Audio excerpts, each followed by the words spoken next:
it's been an appreciation, of course, but there's also, we've been trying to demystify devolution funds. The notion was that devolution funds is actually what is supposed to provide service delivery. So we've been going around the provinces explaining to communities that devolution funds is actually 5% of revenues according to the constitution, minimum 5%, which should be dispersed to communities or to the RDCs, the local authorities. However, we still expect the local authorities to provide service delivery with the rates and taxes that they're already collecting as legislated by the law. Then last but not least, what are the... One of them, and what we've done now is we have said it will be very important for a study to be done to find out just how much energy is needed by Mashonaland East as a province. And in fact, we want to be able to come up with this so that we can find out some of the challenges that can actually be addressed within the province. So we don't see it as a challenge, we see it as an opportunity. That deficit of the shortage of energy from the national grid actually presents an opportunity for independent power producers to come into this community and set up. As you can see, the sun here is scorching. There's vast pieces of flat land, which is ideal for solar farms.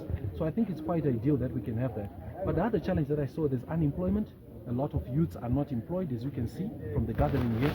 It will be important that at least as the Rural District Council is coming up with other ventures like agro plots and so forth, that employment is created.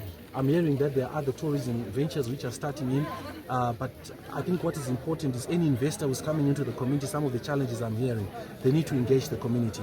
And we need to remove the idea of people from central government making decisions for the lower tiers of government. And in this case, there's a provincial government, there's a district leadership.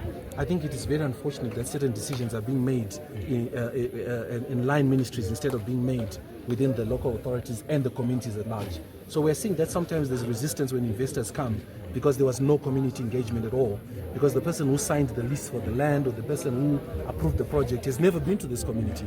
They don't know the cultures, the religion and all other norms which are here. So our word is that we'll try and improve the central government to ensure that when anything is being done, it's led by the second and the third tier of government, and that we don't make decisions for other provincial, for other government structures. So